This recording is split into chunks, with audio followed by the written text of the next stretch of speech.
Hello and welcome to the Daily Meal for Thursday, the 22nd of May 2025. And we start off with this.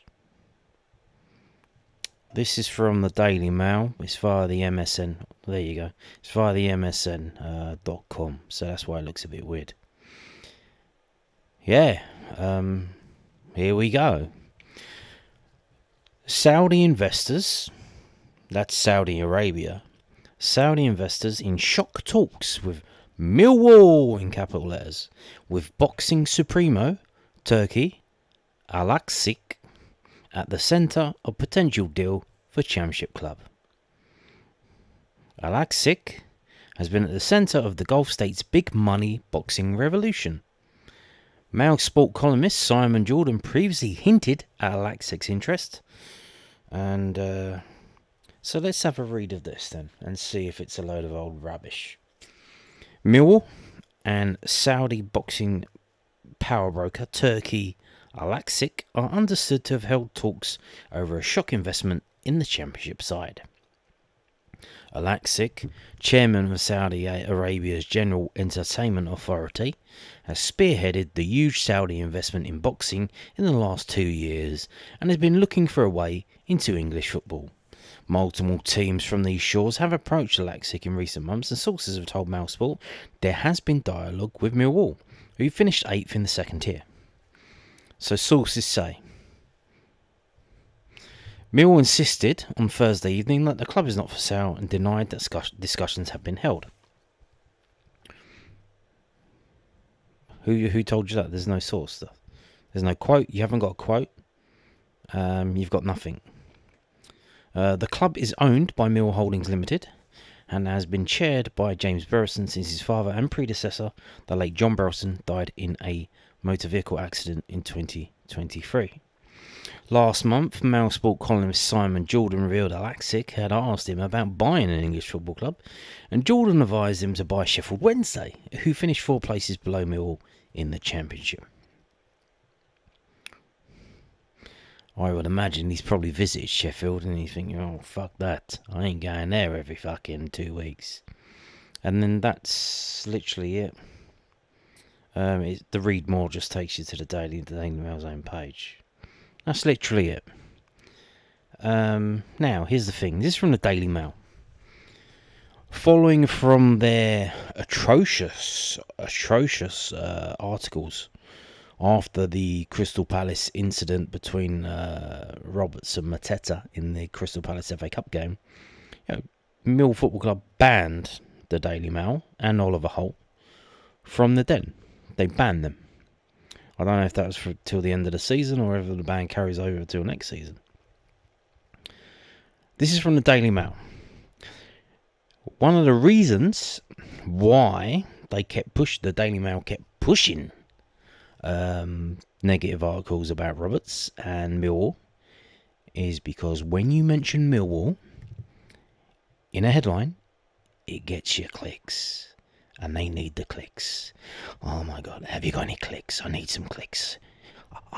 Yeah, I've got your money. I just need some clicks. Okay, yeah. Oh yeah, they need clicks because they're dying. They're dead on their arse. Daily Mail, they're dead. You've probably seen the new thing now that when you go to a newspaper's website, if you don't accept the cookies, they won't show you. They refuse to show you the website. And what's that about? Well, because they sell your data. They use the cookies to collect data. Where are you going? What websites are you going on? And then they sell that onto other companies who then can target you ads. That's how they make their money now. So all they need you to do is want to go on their website and click OK, give me the cookies, so I can see your rubbish. So again, this is the Daily Mail. This could be, given the situation, the relationship between a club and the Daily Mail would not surprise me if this was just a load of old fucking shit. But, now is this going to be a good thing or a bad thing? I don't know. But, here's the thing, when John Berylson, rest in peace, when he simplified and streamlined the shareholding of Millwall, one of the reasons why he was doing that, and he wasn't doing it just to take shares off of people, that wasn't about it.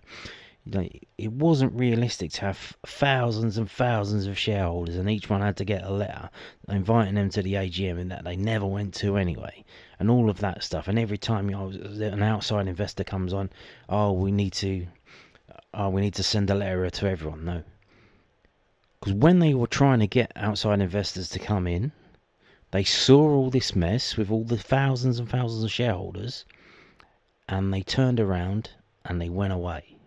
Because that's a nightmare. That they don't need that. They don't need it. If you've got money, why would you need that? Why would you want to deal with that? You just go somewhere else and you can invest your money somewhere else. It doesn't matter to them. Money in, money out. That's all they care about. They want it to be as easy as possible. So one of the reasons why John Berylson simplified and streamlined the amount of shareholders there were is to allow situations like this where an outside investor could come in and invest in Millwall, maybe take a chunk of shares.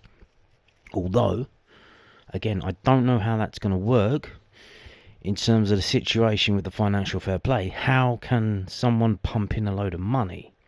I'm not sure how that's really going to work. Maybe they can actually pay us a decent amount of money for assets that we have that we're not really making the best of, such as front of shirt sponsorships and stuff like that.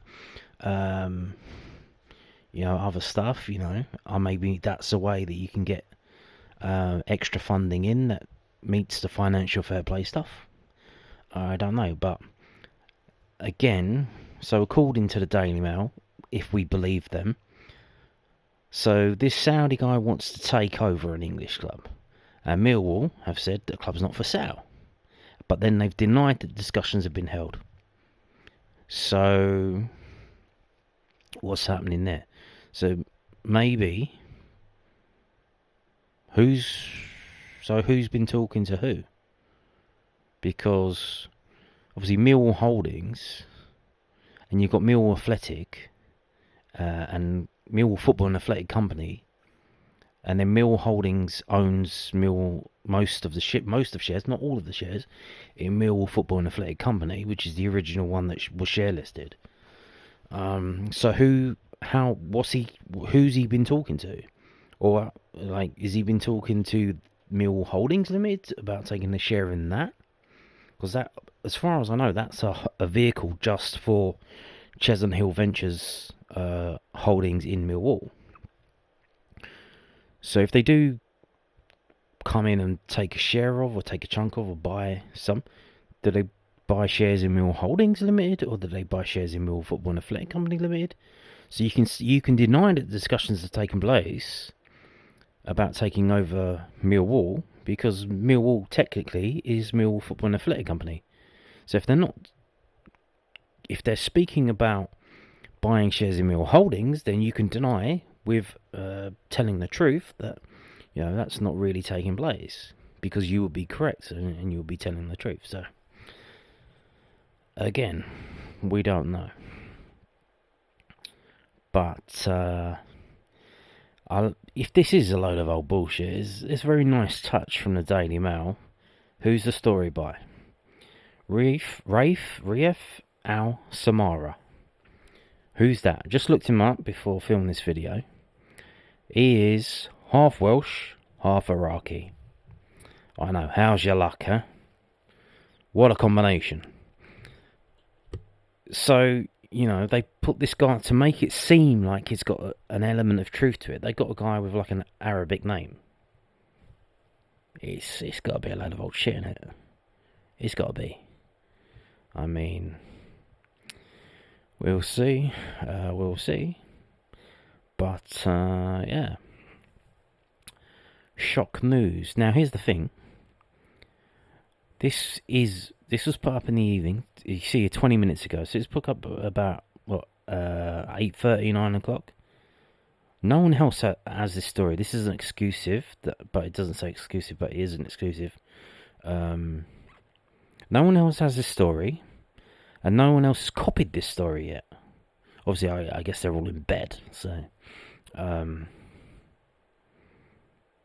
Again, nonsense, not nonsense. What do you think? I'm not too sure about this. All this Saudi stuff. I'm not like the thing with the thing at Newcastle and everyone's moaning. Oh, what are they moaning about? Sports washing or something?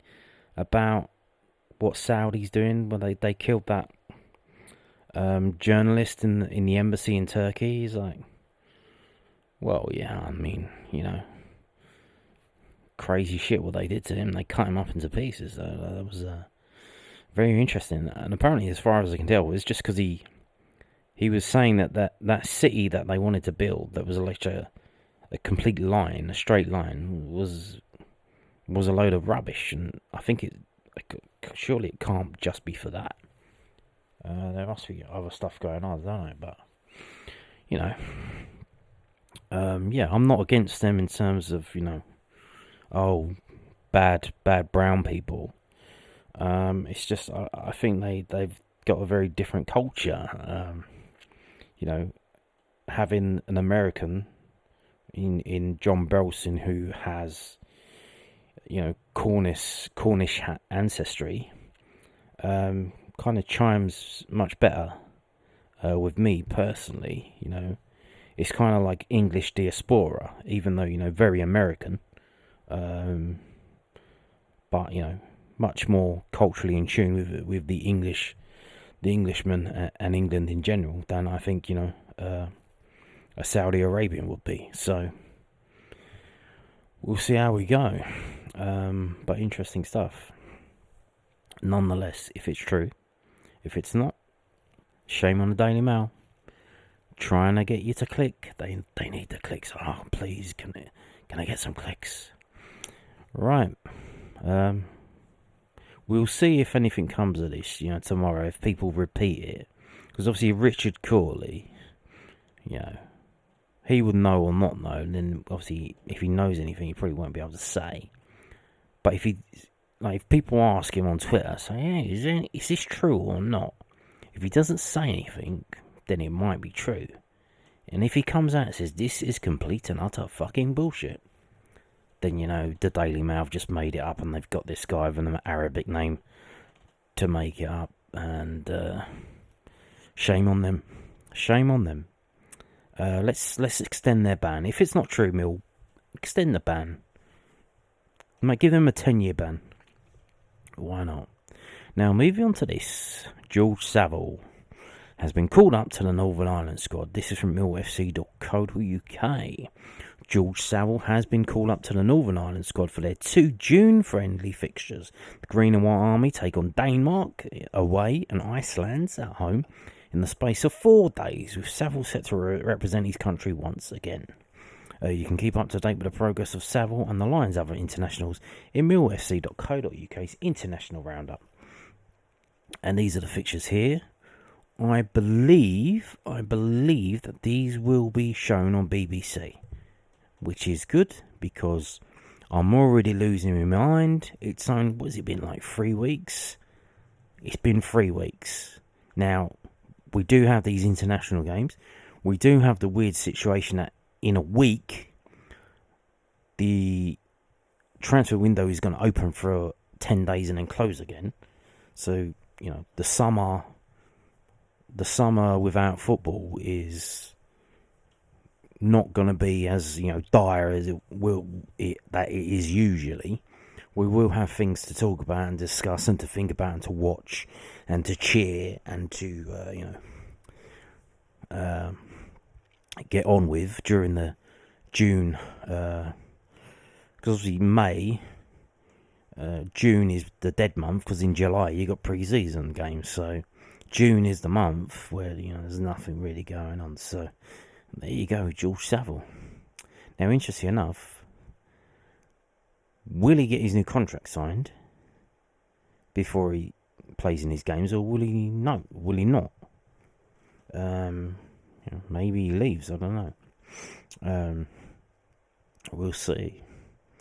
Now moving on to this, also from millfc.co.uk. Mill hosts business and community networking event in London Bridge. Oh, maybe we'll see a Sheikh there. Is there a Sheikh in the crowd? Any Sheikhs around? So, Millwall Football Club hosted a business and community networking event at Glazers Hall, London Bridge on Thursday morning. Oh, maybe the Sheikh was there. Maybe the Daily Mail journalist was there and he saw Millwall talking to the Sheikh. Shake, shake, shake, shake your booty. Beginning at 9:30am. Oh, that's very early. Attendees were joined by Dan McClune, head of technical scouting at the Den. As well as head of sports and entertainment, EMEA, and Forsyth Barnes, James Gershfield, for a discussion around recruitment and the details required to pick up individuals from a football standpoint, as well as recruitment for football clubs and other sporting organisations. Wow. Later in the event, 11 sports media presented packages and opportunities for the 25-26 campaign before open networking was available before the conclusion at 11:30, so a 2-hour event. Check out a gallery from the event above, and if you are interested in any commercial ventures with the lines, get in touch below. So there you go. So if there are any sheikhs watching this video on the Daily Millwall, have a look. This is the email you need to send. commercialsales@millwallfc.co.uk. Send them an email in that. I'm sure they'll respond. You just tell them, hey, I'm a Saudi Arabian prince. I want to give you loads of money. All I need is your bank account details and a sort code. And I'm sure it's going to get sorted pretty quick. So we're going to look through some pictures. Keep an eye out if you see any sheikhs. Oh, pastries. Oh, look. They've leaked the email password, the Wi-Fi password. Glazers Hall Wi-Fi. So if you're ever around Glazers Hall, if you're outside and you need some Wi-Fi, the password is event123. Keep a note of that. You might need it in the future. Here we go. That's what you need, innit, when you're going up to have a little snack. You want some fucker taking a picture of you. It's like, fucking hell, mate. Like, what are you trying to do to me? Just trying to get a little something to eat. Now I've got to eat normally and not like a pig. Any sheikhs? Oh, is that a sheikh? They do sometimes wear suits, and that does look like an expensive suit. Is that a sheikh? He's got quite a thick beard. Maybe that's a sheikh. Ooh, that's certainly not a sheikh. Any sheikhs here? Sheikh here, sheikh there, anywhere a sheikh? Nah, that's just a lot of empty chairs. So there you go. Fun was had. This was Thursday morning in London Bridge, and why not? Why not indeed? Now, moving on to this. Also from millfc.co.uk, so they've been busy today. Off the Pitch becomes official football finance data supplier for the 25-26 season. Millwall Football Club is pleased to announce the appointment of Off the Pitch as an official supplier for the 25-26 season. Giving the Lions access to Off the Pitch's financial tool and transfer due diligence tool, two key resources designed to enhance club decision making through advanced data and analytics. The collaboration is centered around supporting Mill's ambition to further optimize its performance in the transfer market and reinforce a long-term strategy rooted in intelligence and financial discipline. We're proud to support Millwall with the tools and insights needed to navigate an increasingly data-driven football environment, said Patrick Grabeck, sales director at Off the Pitch. The club's commitment to strategic development and evidence-based decision-making makes this a strong and exciting match. Mark Fairbrother, CEO of Millwall Football Club, added, partnering with Off the Pitch is an important step for us as we continue to evolve the way we operate. The ability to benchmark financial performance and assess transfer opportunities through robust independent data adds real value to our decision-making process. We look forward to working closely with the team off the pitch throughout the next season. The deal strengthens Off the Pitch's presence across English football landscape following deals with a number of other clubs. And as you say, visit Off the Pitch's website. So let's do that. And the website is offthepitch.com. And here you go. So it's a football business intelligence service providing convenient data analytics tool, a player salary data service, as well as an unparalleled newsletter on the European football industry. And why not? So here we go. What do they got there? Okay. So basically what I think it is, it tells you, it seems to be saying to me, because obviously what you see on the graphic on the left hand side, it's got big five, so Bundesliga, La Liga, Premier League, and it seems to be displaying their financial fair play 3-year thing. So this club is about to be in trouble and they need to sell. So we can give them an offer, and when they say no and reject it, we can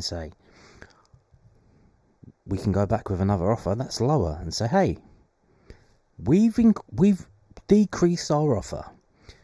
You have another day to accept this offer, or we will come back with an even lower offer. We know you need to sell. Stop fucking around. Do the fucking deal. Bosh.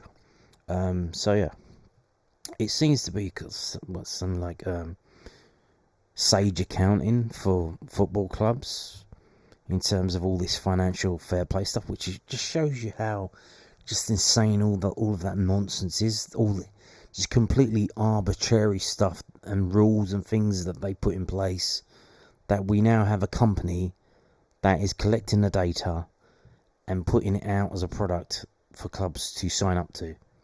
It's just insane. Like, bruh, can we not make this easier on people? Like, it's rubbish, isn't it? It's a load of old rubbish. So save time and make confident decisions based on our dashboards, financial data, player evaluation, transfer data, M&A tracker. What's mergers and acquisitions? Is that what that means? No. Customizable dashboard, easy to navigate and use. Export to spreadsheet. Updated every 24 hours.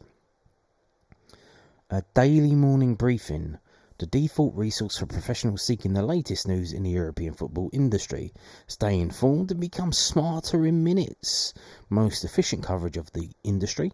Expert insights and balanced perspectives. Articles, interviews and analysis. Player salary data, bespoke reports and case-by-case support consultancy for a range of services where salary information is crucial for strategic purposes.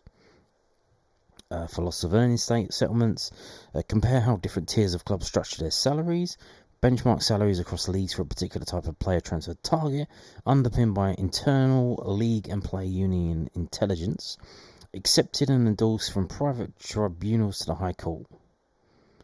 That's kind of weird thing to say at the end there. Yeah. The thing with the salaries, it's a bit ridiculous. Like, you get these posts on social media, and even now, like, you get these videos where you have the graphics and then it's just graphics, but then there'll be music going on behind it. And it'll be like, the salaries from this football club, and then, it's all rubbish. They don't know nothing. And here's the thing with salaries, they're all obfuscated because you've got a basic salary and then you've got, other salaries. The only way you could really confirm what the salary is if is if the government, HMRC, sold the data because they know, because they have to tax everyone, because all the footballers are on PAYE. So if they sold that data to this company, which wouldn't be beyond the realms that they would do that, because, you know, they sell all kinds of data, don't they? And then, you know, that's how you would know. But I don't know, it just says private tribunals. It doesn't say from HMRC. So, trusted by, it doesn't say used by. And this is how much it's costing. €300 a year. And that's just for the newsletter subscription. This other stuff, it's expensive when they don't give you a price. They don't give you a price, so you know it's expensive. They say, oh, email us and we'll tell you how much it's going to cost. So, wow. So, yeah. A lot of business stuff today. Off the pitch, business meeting, Saudi investors, possibly. I don't know. So there you go. It's been a money day today. And on that note, thank you for watching. And goodbye.